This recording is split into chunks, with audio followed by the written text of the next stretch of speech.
Champions. I'm Amy Morgan, the feature writer for the Marriage Initiative, and I am just delighted to introduce Lauren Hall to you today. She's the president and CEO of First Things First. Lauren took the Chattanooga, Tennessee nonprofits resources digital during the pandemic, increasing their reach. Marriage champions and couples can find a library of columns, courses, date nights, ebooks, videos, and social media posts to help people prepare for married life, work through challenges in marriage, and parent children of all ages. First Things First also works in person in Hamilton County to serve low-income families at no cost. Lauren, thank you so much for being here. Thank you for having me. Well, let's start at the beginning for our marriage champions. A lot of them probably don't know. What is First Things First? Yeah, so we were started in 1997 as a community initiative focused on marriage and parenting, specifically fatherlessness. And so we're really targeted in Hamilton County, Tennessee, which is Chattanooga area, like you said. But we offer relationship education as our core, and we've expanded to do a lot more recently, which I know we're going to get into. Yes. I so interesting. Your divergent but yet complementary paths. But let's talk about you first. How did you get there? Oh, yeah, gosh. So I was working in marketing. That's kind of my background is communications and marketing. And I was working at an ad agency with Cracker Barrel and Crystal and Mapco and a couple of other really fun brands that I enjoyed managing. But I got married while I was doing that work, and I was having to travel a lot, and I missed my husband, as we do, And I was like, man, I want to find a job that is a little, closer to home, and also something that just fills me up more, that feels a little more purposeful. I liked what I was doing, but, it didn't feel purpose driven, I guess. And so we prayed about it. And one day my husband called me and he said, hey, I met somebody who's looking for a marketing person, and they work for this organization called First Things First. It's a nonprofit. They do marriage and relationship stuff. And I think you'd be a great fit. And I was like, okay, connect me. So he connected me with Julie Baumgardner, who was the president and CEO at the time. And we interviewed, and she was like, Lauren, I'm hiring you. And you're going to work here. And I was like, okay. So that's how I got here. And then, a few years went by, and Julie moved on to other things. And I was placed as interim CEO and eventually as the CEO. So that's where I am today.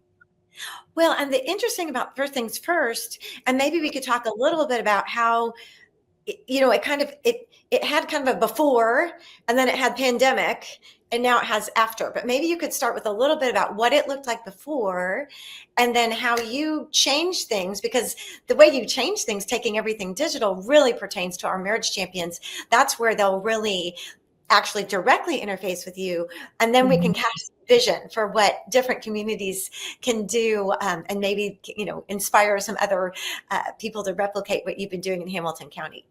Yeah, absolutely. So when I came on to First Things First, we were packaging a lot of online stuff and doing a lot of date nights and things like that.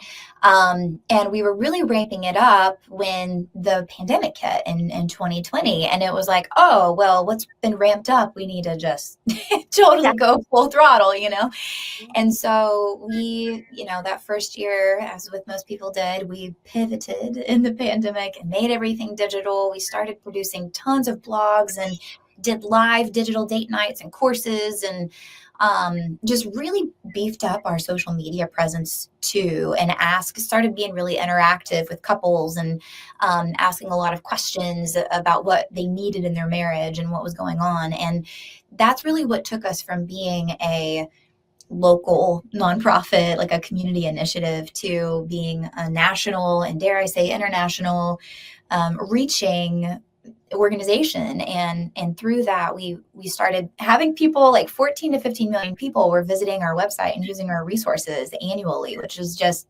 crazy.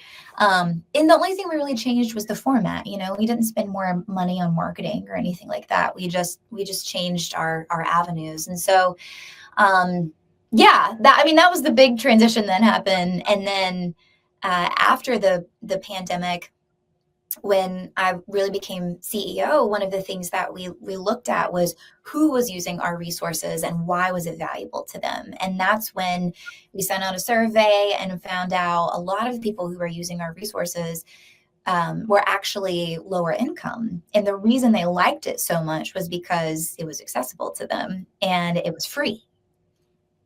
Everything was free. And so we said, that's interesting. Well, let's take a look at what's going on specifically with marriage and families and low income communities. And I feel like I'm getting way ahead of myself here, Amy.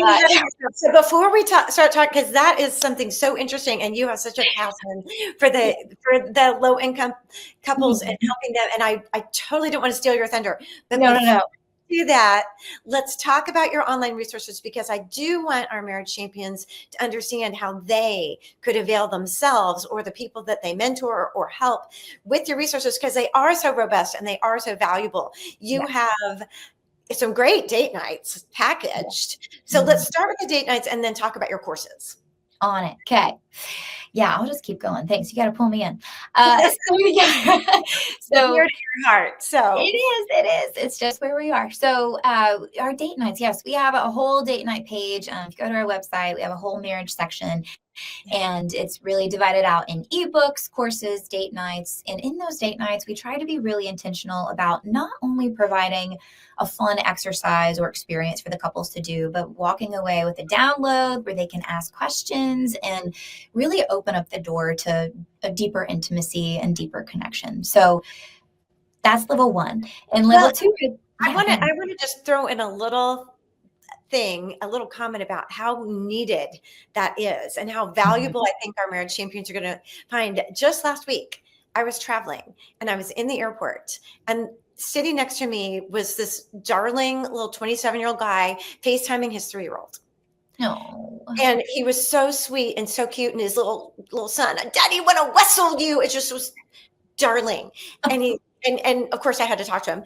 And then he confessed that he and his wife had just had a new baby, and getting out was really hard. And I had the opportunity to talk to him. And then later that evening, another young millennial, newly married, and I was able to point them to people like that who really, they're already on the right track. They already are started well, but this is just perfect for them.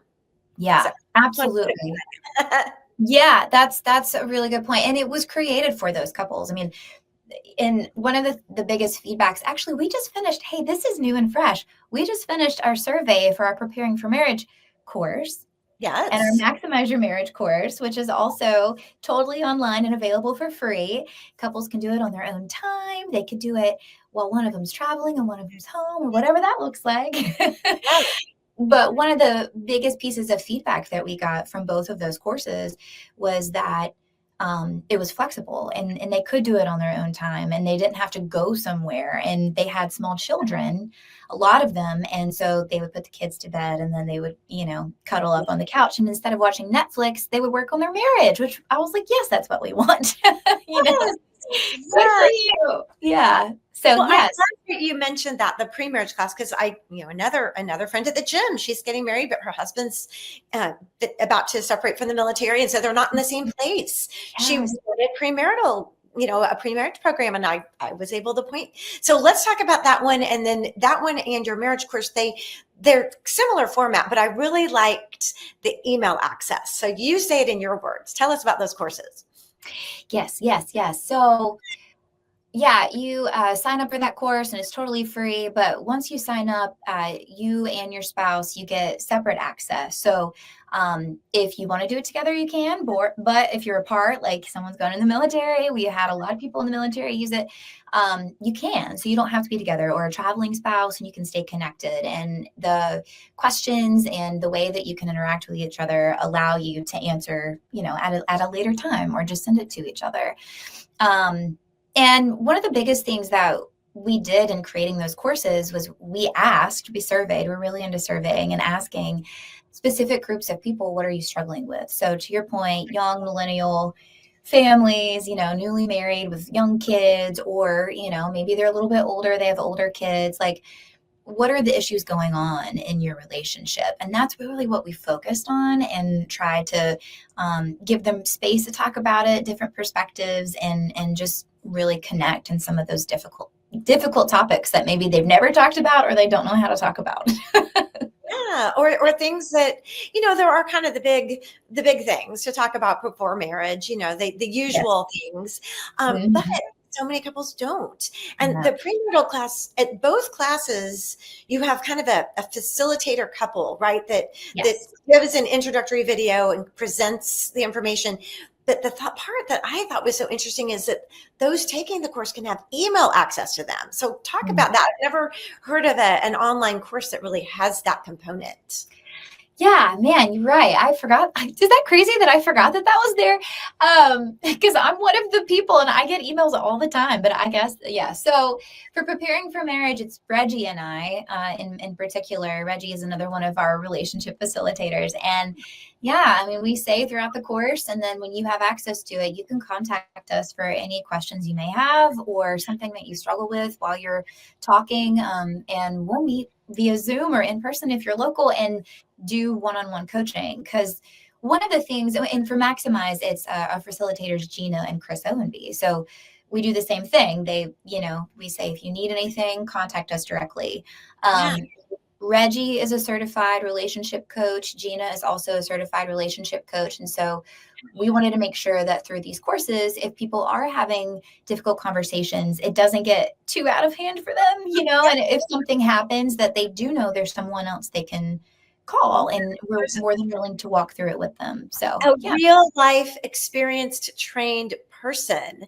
I mean, I Mhm. just think that's so valuable because a lot of the online classes, they're more of a plug and play. And while they have valuable, wonderful, very useful information, Mhm. that's a component that I thought really made yours noteworthy. So Yeah, yeah. Well, we got the idea. I'll tell you this, it's research based. I mean, Scott Stanley. Who doesn't know Scott? yes, I have met Scott Stanley and he is wonderful. Yes, he's so wonderful. But that was one of the things in 2015 he came out with in his research about relationship education plus, which was relationship education plus coaching, and how powerful that is. So that's why we added that element, because we wanted to make sure that if people needed it, it was available. Well, I'm glad you mentioned that because your curriculum and all the content that you offer is research based, it Yeah. is original. And Mhm. again, you're not just, throwing someone else's package in there. You're really creating things with intention Right.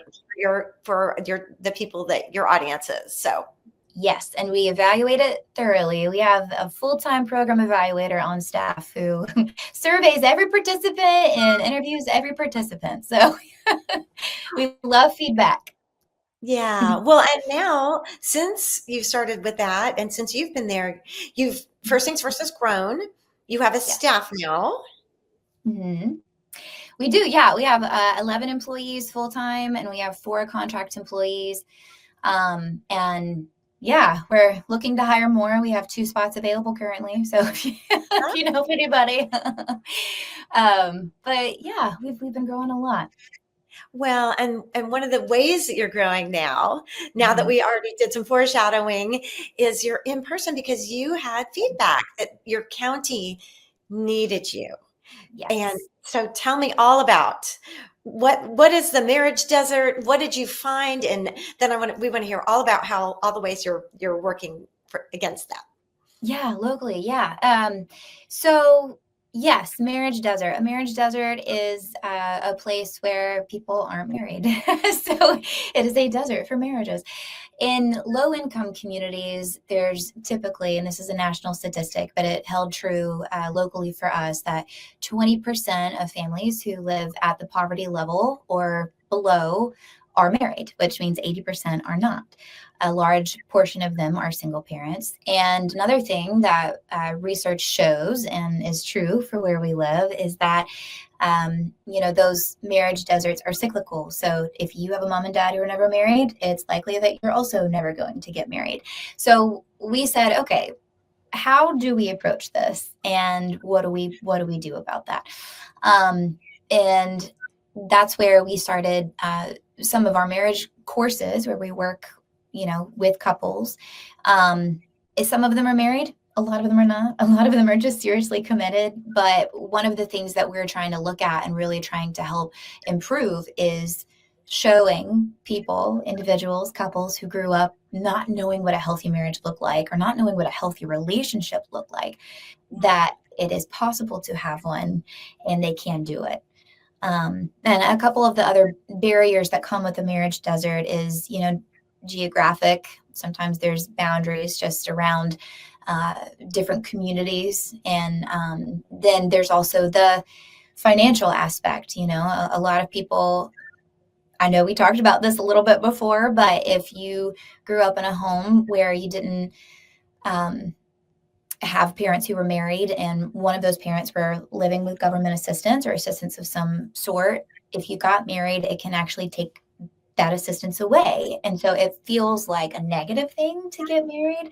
Yeah. Um, and so we try to help couples see how, if you do want to get married, because most of them are already living together, if you do want to get married, you can. And here's financially how that can work for you if that's what's holding you back. Because sometimes that's all that's holding them back is the financial aspect. And they just don't know how to make it work for their finances. So it's been a journey. Even said, and I would like to talk even about some of the other components, but one of the things that you had mentioned really hit home with me. You said, if the dad of the children actually lives in the same house with the mom, not even is married, but if he even resides at the same address, that can take that. Again, it seems like a negative. It isn't. Frankly, it is a negative because all of a sudden she doesn't get as much money to live on, and so that's why you said a lot of men, lower income men, especially with the lower social, anyway, they say they stay somewhere instead of they say they live somewhere. Yeah. And I'm sure we all kind of heard that maybe in a movie or something, but we didn't understand where that even came from. Yeah. And that just really, that was like a light bulb to me going, oh, that's why.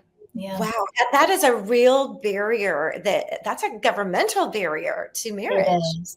It really is. Yeah. And it's something that we're working on, because we're so passionate about it. We also want to start looking at policies and doing a little bit more advocacy for that, specifically for marriage.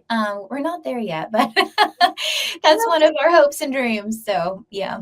Well, Dr. Scott Stanley's kind of on there. He's in with that crowd. And I mean, people that are thinking about that, but that's just, getting down to the granular level of a true example of how that plays out in the real lives of, men and women and children. That was very interesting to me. So to talk more about the marriage desert, there was a few other components. You said one was financial, one was kind of their physical boundary. Yeah. Financial, physical boundary. And then, the rest was just role model, like what you do or do not see around you, like actually in your community, and being able to see what a healthy marriage looks like is, if you don't know, then you don't even know that marriage is something obtainable to you. And so that's something that we're trying to build as community in our programming. While we do one-on-one coaching with these couples, and we have these kind of cohort of couples that come together and really increase their relationship capacity and think about commitment and all of that, we want to make sure that they have community around them that can encourage them and their children, so that more people can see what a healthy relationship looks like and what a healthy marriage looks like. And yeah, it's a different way of doing things, but in order to do that, we're really focused on zip codes. So we get really granular, and we said, okay, what is the zip code right here in Hamilton County that has the least amount of marriages in it, but the highest amount of children? And we partner with churches and community centers and schools, and we try to meet those people and really recruit them into our programs. So we'll talk about your programs, because you do have you started actually 11 years ago with a dad's program that started small, but is actually now. So let's kind of start with there and how people were funneled to you originally, and then how you expanded. Okay, so Dads Making a Difference started in 2011. The issue there was non-custodial dads who were behind on child support. They were going to jail, and we had a large amount of dads going to jail for that. So we partnered with our local penitentiary system and also our juvenile court. And we said, okay, if we come in and we advocate for these dads, we give them a program, we help them get a job, learn the importance of being a father, and just really help them get back on track and paying their child support payments, increasing visitation and custody. Can we go into the court and advocate for these dads and say, hey, if you come to this program today, you won't go to jail, but they better not see you in here again, right? And the court was like, yeah, let's try it. So we started that in 2011. Fast forward to today, we've served over 500 men, and 96% have not gone back to jail for child support issues, which is amazing. Amazing. Huge. Think of those families just for a minute. Just think of the weight of that. Yeah. Think of how many children have a different life because of that. Yes. It's what keeps us all going in the morning, right? Yes. And what was cool about Dads Making a Difference during the pandemic was we were doing it on Zoom, obviously, because we couldn't get together. And while some of the dads were on the call, their wives or their girlfriends would hear what we were discussing in the background, and they would be like trying to listen, and they'd be like, oh, what, you're learning these skills? Oh, you're taking this personality test? Oh, you learned that about parenting? They were super interested. So that's when we said, okay, let's start a program for the couples who are, coming out of Dads Making a Difference. And so we started a program called Rise, and that is for couples who want to work on their relationship and who really want to do better than what they've seen in their own lives. And DMD, or Dads Making a Difference, was a recruitment tool for that. We've also started a mom's version of Dads Making a Difference, because last year there were more moms who were behind on child support and going to jail. So we started Mend, which is really taken off this year. And so they can also be, part of Rise once they finish Mend. And those are like our three core programs right now are those three big ones. Well, explain how in Rise explain how a person walks through that, because you have some really great wraparound, coaching and help and hand holding. Could you kind of take us from start to finish on how your program works? Yes. Okay. So the National Council of Family Relations, you might be familiar with them. There's a research-informed model called the Domains of Family Practice. And that model shows holistic care for families, which is relationship education, therapy, and case management. And all three of those domains overlap. You know this. I'm like preaching to the choir here. So, originally that model was designed to say, here's the barriers between those three domains. And this is kind of like each professional area. But we said, what if all three of those professional areas were under one roof? And what if we had a relationship coach that really walked people through those domains, so that especially low-income families, they got what they needed, right? Yes. And so that's our model for every program. And Dad's Making a Difference, Mend, Rise, we have a couple of other programs at the local family shelter and in the local public schools, and they all follow that model. So they come in for relationship education, they get case management, they get access to therapy that we pay for completely, and then they get one-on-one coaching as they walk through that domain.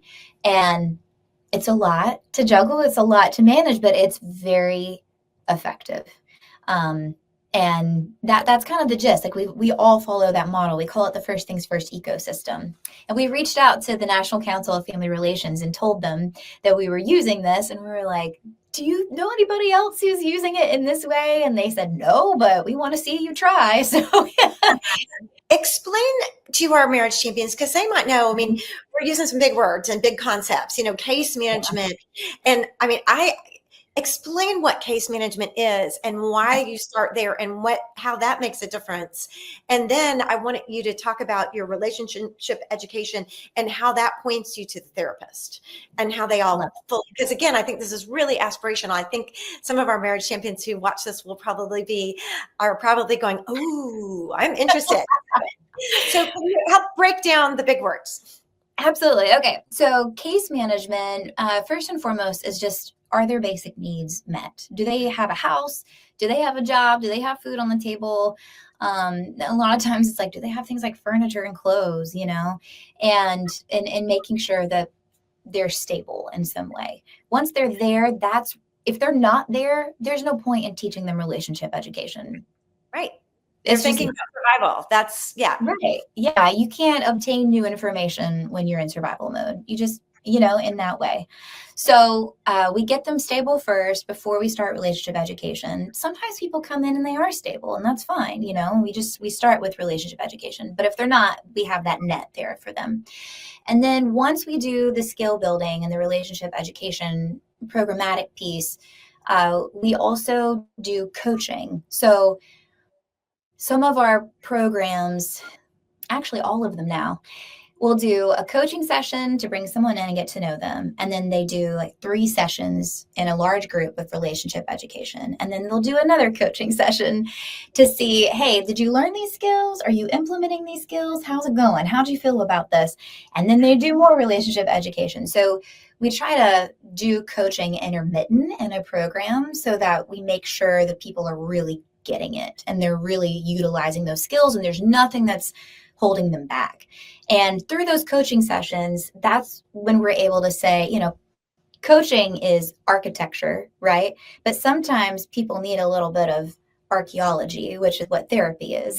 And so when we realize we can't build anymore because maybe the ground needs some digging, that's when we refer them to our therapist network. And the therapists are contracted by us. They're not actually on our payroll, but we pay for all of the sessions, and You pay for 12 sessions mm-hmm. so that people can deal with their trauma. Because that's what you found, that most people, I love the phrase that you ask people. Could you say that? Not not what's wrong with you, but what happened to you? Mm-hmm. Yeah.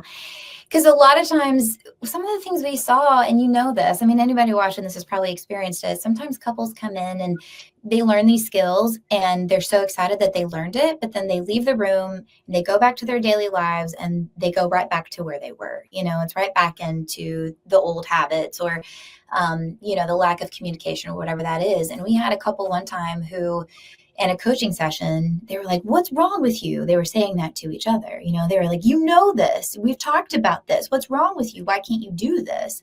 Yeah. And that's when we realized, we need a therapist because this is trauma. It's not about what's wrong with you. It's what happened to you, because your brain gets stuck in these systems and in these cycles, and it just takes a different perspective, and it takes you understanding your childhood and working through some of that for you to actually put those things into place.